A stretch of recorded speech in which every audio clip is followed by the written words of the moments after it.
ഈ സ്കൂളുകൾ കേന്ദ്രീകരിച്ച് മതപരിവർത്തനം നടക്കുന്നുണ്ടോ? എന്നാൽ അങ്ങനെയാണ് ഇപ്പോൾ വരുന്ന വാർത്തകൾ ചൂണ്ടിക്കാട്ടുന്നത്. പ്രത്യേകിച്ച് മലപ്പുറത്തെ അൽഫല സ്കൂൾ, അവിടെ ഈ ഹിന്ദു കുട്ടിയെ കൊണ്ട് മുഹമ്മദ് നബിയുടെ പാത പിന്തുടരാൻ ആഹ്വാനം ചെയ്യിപ്പിക്കുന്ന ഒരു വീഡിയോ ആണ് ഇപ്പോൾ പുറത്തായിരിക്കുന്നത്. ഞെട്ടിപ്പിക്കുന്ന വാർത്ത തന്നെയാണ്. ഇതിന്മേൽ അന്വേഷണമൊക്കെ ആരംഭിക്കേണ്ടതുണ്ട്. ഇനി മറ്റ് എവിടങ്ങളിലൊക്കെയാണ് എന്തൊക്കെയാണ് എന്ന് തിരിച്ചറിയാനിരിക്കുന്നതേ ഉള്ളൂ. എന്നാലും ഈ മലപ്പുറത്തെ അൽഫല ഇംഗ്ലീഷ് സ്കൂൾ, അവിടെ നിന്ന് ഉള്ള ഈ വീഡിയോ ദൃശ്യം അതെന്താണ് പറയുന്നതെന്ന് ആദ്യം കണ്ടുവരാം. അതിനുശേഷം വിശദമായ റിപ്പോർട്ട് നോക്കാം. Sallallahu alayhi wasallam, as a true and trustworthy friend. He was known as Al-Amin. That means the trustworthy. Long before, when he became a prophet, everyone, even his enemies, trusted him completely. Have you ever wondered what it takes for one person to change the entire world? Today, as we commemorate Miladun Nabi, we reflect on the life of a person who did just that, Prophet Muhammad.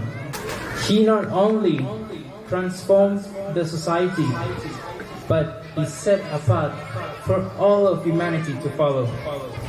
Once before he was a prophet, the people of Makkah decided to rebuild the Kaaba. When they were about to place the black stone, a big fight started. കുഞ്ഞുങ്ങളാണ്, എന്ത് feed ചെയ്യുന്നു അവർ സ്വാഭാവികമായും അത് പ്രതിഫലിപ്പിക്കും, reflect ചെയ്യുമെന്നതിൽ തർക്കമില്ല. ഇത് Malappuram Kakkidippuram Al-Falah AMM English സ്കൂളിലെ സംഭവമാണ്. ഇതൊരു ഒറ്റപ്പെട്ട സംഭവം മാത്രമായി നമുക്ക് കളയാനാകുമോ എന്നതുകൂടി നമുക്ക് ആരായേണ്ടതുണ്ട്. ഇതിൻ്റെ വിശദാംശങ്ങൾ നൽകുക തലസ്ഥാനത്ത് നിന്ന് ശാലിനിയാണ്. ശാലിനി, വളരെ ഞെട്ടിപ്പിക്കുന്ന ഒരു വാർത്ത തന്നെയാണ് ശാലിനി രാവിലെ മുതൽ തന്നെ പ്രേക്ഷകരുമായി പങ്കുവയ്ക്കുന്നത്. അൽഫല സ്കൂളുകൾ ഈ മതപരിവർത്തനത്തിൻ്റെ കേന്ദ്രമാകുന്നുണ്ടോ എന്ന വലിയ വാർത്ത. അത് ഈ ഡൽഹി ഭീകരാക്രമണം കഴിഞ്ഞതോടുകൂടിയാണോ അൽഫല സ്ഥാപനങ്ങളിലേക്ക് സ്വാഭാവികമായും അന്വേഷണമൊക്കെ എത്തി നിൽക്കുന്നത്? അപ്പോൾ ഇതിനു മുമ്പ് എത്രത്തോളം കാഠിന്യത്തോടെ തീവ്രതയോടെ ഇത്തരം കേന്ദ്രങ്ങളിൽ, സ്കൂളുകളിൽ, യൂണിവേഴ്സിറ്റികളിലൊക്കെ ഈ പ്രവർത്തനങ്ങൾ തുടർന്ന് വന്നിരിക്കാം? അനു, തീർച്ചയായും അത് തന്നെയാണ്. ആശങ്കയോടുകൂടി തന്നെയാണ് നമ്മൾ ഈ സ്കൂളിനെ കാണുന്നത്. ഒപ്പം തന്നെ സംസ്ഥാനത്തെ വിദ്യാർത്ഥികളുടെ സാഹചര്യങ്ങളെയും അവസ്ഥയും നോക്കിക്കാണുന്നത് എന്നുള്ളതാണ്. ഡൽഹിയിലെ ആ സ്ഫോടനം കഴിഞ്ഞതിന് തൊട്ട് പിന്നാലെയാണ് അൽഫലാഹ് യൂണിവേഴ്സിറ്റിയെ പറ്റിയും അവരുടെ വിദ്യാഭ്യാസ സ്ഥാപനങ്ങളെ പറ്റിയിട്ടുമൊക്കെ കേരളം അടക്കം രാജ്യം മുഴുവൻ ചർച്ച ചെയ്തത്. അവിടെ നിന്ന് വന്നിട്ടുള്ള യൂണിവേഴ്സിറ്റികളിൽ നിന്ന് വന്നിട്ടുള്ള ചില ഡോക്ടർമാരാണ് ആ ഒരു ഭീകര പ്രവർത്തനങ്ങൾക്ക് ചുക്കാൻ പിടിച്ചതും മതമൗലികവാദം രാജ്യത്ത് ഊട്ടിയുറപ്പിക്കാനുള്ള ശ്രമം നടത്തിയതുമൊക്കെ വാർത്തകൾ നിറഞ്ഞതാണ്. ഇതിന് പിന്നാലെയാണ് രാജ്യമാകമാനമുള്ള അൽഫലാഹ് യൂണിവേഴ്സിറ്റികളും സ്കൂളുകളും കേന്ദ്രീകരിച്ച് പ്രത്യേകമായിട്ടുള്ള പരിശോധനകളും അന്വേഷണവും ഒക്കെ കേന്ദ്ര ഏജൻസികൾ നടത്തിയത്. പക്ഷേ അവരുടെയൊക്കെ കണ്ണിൽ പെടാതെ പോയതാണോ, കണ്ണിൽ പെട്ട സ്കൂളാണോ എന്നറിയില്ല. പക്ഷേ മലപ്പുറത്തും അത്തരത്തിലൊരു സ്കൂൾ പ്രവർത്തിക്കുന്നുണ്ട് എന്നുള്ള ദൃശ്യങ്ങളാണ് നമുക്കിപ്പോൾ മനസ്സിലാക്കാൻ സാധിക്കുന്നത്. ഈ വീഡിയോ ദൃശ്യങ്ങളിൽ നിന്ന് ഞെട്ടിപ്പിക്കുന്ന കാര്യങ്ങൾ ആശങ്കയോടുകൂടി മാത്രമാണ് നമുക്ക് കാണാനാവുക. അതായത് കല്ലടിക്കാട് മലപ്പുറം ജില്ലയിലാണ്. അവിടെയാണ് ഇത്തരത്തിൽ Alfalah AMM English medium school പ്രവർത്തിക്കുന്നത്. കഴിഞ്ഞ ദിവസം അവിടെ നബിദിന ആഘോഷ ചടങ്ങുകൾ നടത്തിയിരുന്നു. അപ്പോൾ സ്വാഭാവികമായും പല സ്കൂളുകളിലും പല വിശേഷ ദിവസങ്ങൾ ആഘോഷിക്കാറുണ്ട്. പക്ഷേ നബിദിനമൊക്കെ ഒരു സ്കൂളിൽ ആഘോഷിക്കുന്നു. ആഘോഷിക്കുന്ന വേളയിൽ ഒരു വിദ്യാർത്ഥി തന്നെ നബിയെ പ്രശംസിച്ചുകൊണ്ട് നബിയാണ് എല്ലാത്തിനും മുകളിൽ, നബി പറയുന്നത് മാത്രമാണ് ശരിയെന്ന രീതിയിലുള്ള പ്രവചനങ്ങളും പ്രസ്താവനകളും പ്രസംഗ രൂപേണ അവതരിപ്പിക്കുക. അത് ഏറ്റവും എടുത്തു പറയേണ്ടത്, അവിടെ മറ്റ് മതവിഭാഗത്തിലുള്ള കുട്ടികളുണ്ട്. പക്ഷേ ആ കുട്ടികളെ ഒന്നും തന്നെ ഫോക്കസ് ചെയ്യാതെ ഒരു ഹിന്ദു വിഭാഗത്തിൽ നിന്നുള്ള കുട്ടിയെയാണ് ഈ പ്രസംഗം അവതരിപ്പിക്കാൻ ചുമതലപ്പെടുത്തിയിട്ടുള്ളത്. ആ പ്രസംഗത്തിൽ നിന്ന് നമുക്ക് മനസ്സിലാക്കാൻ സാധിക്കുന്നത് അവൻ എത്രത്തോളം അത് ഉൾക്കൊണ്ടാണ്, അല്ലെങ്കിൽ അതിൽ ലയിച്ചുകൊണ്ടാണ് സംസാരിക്കുന്നത് എന്നുള്ളതാണ്. അതായത് അത്രയധികം ഇഞ്ചക്ട് ചെയ്ത് അല്ലെങ്കിൽ സ്പൂൺ ഫീഡ് ചെയ്ത് ആ കുട്ടികളുടെ ഉള്ളിലേക്ക് ആ ഒരു മതം കുത്തിക്കയറ്റിയിട്ടുണ്ട് എന്നുള്ളതാണ് നമുക്ക് മനസ്സിലാക്കാൻ സാധിക്കുന്നത്. അത്തരത്തിൽ ഈ സ്കൂളിനെതിരെ ഇപ്പോൾ പരാതികൾ ഉയരുകയാണ്. ഈ സംഭവം കഴിഞ്ഞതിന് പിന്നാലെ വരുന്ന ഞെട്ടിപ്പിക്കുന്ന ചില വിവരങ്ങൾ എന്നുള്ളത്, അൽഫലാഹ് ട്രസ്റ്റിന് കീഴിലാണ് ഈ സ്കൂൾ പ്രവർത്തിക്കുന്നത്. ഈ സ്കൂളിൽ ഇത്തരത്തിലൊരു നബിദിന ആഘോഷം മാത്രം ഒരു ഒറ്റപ്പെട്ട സംഭവമായി നടന്നതല്ല. മുൻപും സമാനമായ രീതിയിൽ മത ചടങ്ങുകൾ, ഒപ്പം തന്നെ അത്തരത്തിലുള്ള പരിപാടികളൊക്കെ ഈ സ്കൂളിൽ നടക്കുന്നുണ്ട്. അതിൽ ഏറ്റവും എടുത്തു പറയേണ്ടത്, ഈ മലപ്പുറം ജില്ലയിലാണ് ഈ ഹിന്ദു മാനേജ്മെൻറ്റ് സ്കൂളുകൾ ഏറ്റവും കുറവുള്ളത് എന്നുള്ളത് കഴിഞ്ഞ കാലങ്ങളിലൊക്കെ പലരും സമ്മതിച്ചതാണ്. വിദ്യാഭ്യാസ വകുപ്പിൻ്റെ കണക്കുകൾ നോക്കി നമുക്കത് മനസ്സിലാകും. വെള്ളാപ്പള്ളി നടേശൻ അടക്കമുള്ളവർ അത് പൊതുമധ്യത്തിൽ പറഞ്ഞതുമാണ്. അവിടെ കൂടുതലും ഇത്തരത്തിലുള്ള ഇസ്ലാം മതവിഭാഗത്തിൽ നിന്നുള്ള സ്കൂളുകളും ട്രസ്റ്റുകൾക്ക് കീഴിൽ പ്രവർത്തിക്കുന്ന വിദ്യാഭ്യാസ സ്ഥാപനങ്ങളൊക്കെയാണ്. ഇവിടെയും അത്തരത്തിലാണ്.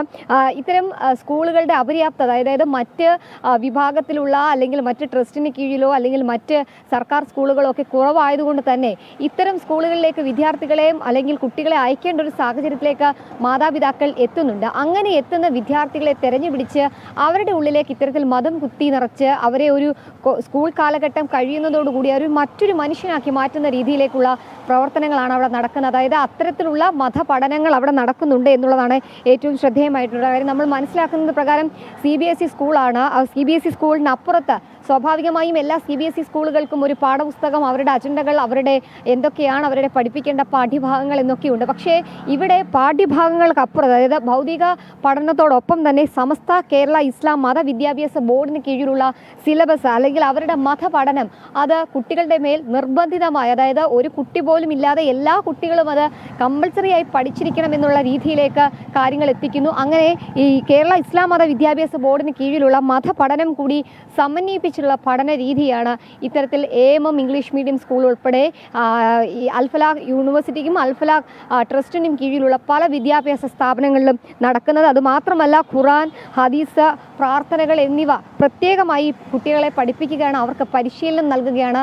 നബിയാണ് ശരി, ആ മതമാണ് ശരി എന്ന രീതിയിൽ പഠിപ്പിച്ച് അവരെ ഒരു ഫോക്കസ് ആക്കി അല്ലെങ്കിൽ അവരെ ഒരു ടീമാക്കി അവരെ ഒരു ഗ്രൂപ്പാക്കി പുറത്തേക്ക് വിടുക. അവർ പിന്നീട് അത് മറ്റുള്ളവരിലേക്ക് എത്തിക്കുക. അവരുടെ ഒരു പ്രവാചകരായി അല്ലെങ്കിൽ അതിൻ്റെ ഒരു കരിയറായി അല്ലെങ്കിൽ അതിൻ്റെ ഒരു കാരിയറായി അവർ മാറുന്നു എന്നുള്ളതാണ് ഏറ്റവും ശ്രദ്ധേയമായിട്ടുള്ള കാര്യം. ഇങ്ങനെ പ്രവർത്തിക്കുന്ന കുട്ടികൾ പിന്നീട് ഇവരുടെ യൂണിവേഴ്സിറ്റികളിലേക്ക് പോകുന്നു. അവിടെ നിന്നും മറ്റു ചില കാര്യങ്ങൾ കൂടി പഠിച്ച് മറ്റൊരു മനുഷ്യനായി മാറുന്ന രീതിയിലേക്കാണ് കാര്യങ്ങൾ പോകുന്നത്. എന്തായാലും വിദ്യാഭ്യാസ മന്ത്രി അടക്കമുള്ളവർ ഇതിൽ ഇനി ഏത് തരത്തിലുള്ള പ്രതികരണം നടത്തുമെന്നുള്ളതാണ് നമുക്കറിയേണ്ടത്. നമുക്കറിയാം കഴിഞ്ഞ കാലങ്ങളിലൊക്കെ തന്നെ ഈ വന്ദേ ഭാരതിൻ്റെ കഴിഞ്ഞ ദിവസം ഉദ്ഘാടനം കഴിഞ്ഞ എറണാകുളം ബംഗളൂരു വന്ദേ ഭാരതിൻ്റെ ആ ഒരു ഉദ്ഘാടന ചടങ്ങിൽ കുട്ടികൾ വന്ദേ മാതരം പാടിയതുമായി ബന്ധപ്പെട്ടും പിന്നീടത് ഗണഗീതം പാടിയതുമായിട്ടൊക്കെ ബന്ധപ്പെട്ടും വലിയ രീതിയിലുള്ള വിവാദങ്ങൾ ഉണ്ടാക്കി. അത് അങ്ങനെ ആവശ്യമുണ്ടോ എന്നുള്ള ചോദ്യങ്ങൾ ഉന്നയിക്കുന്നു. അതിന്മേലൊരു അന്വേഷണം സംസ്ഥാന സർക്കാർ നടത്തുന്നു.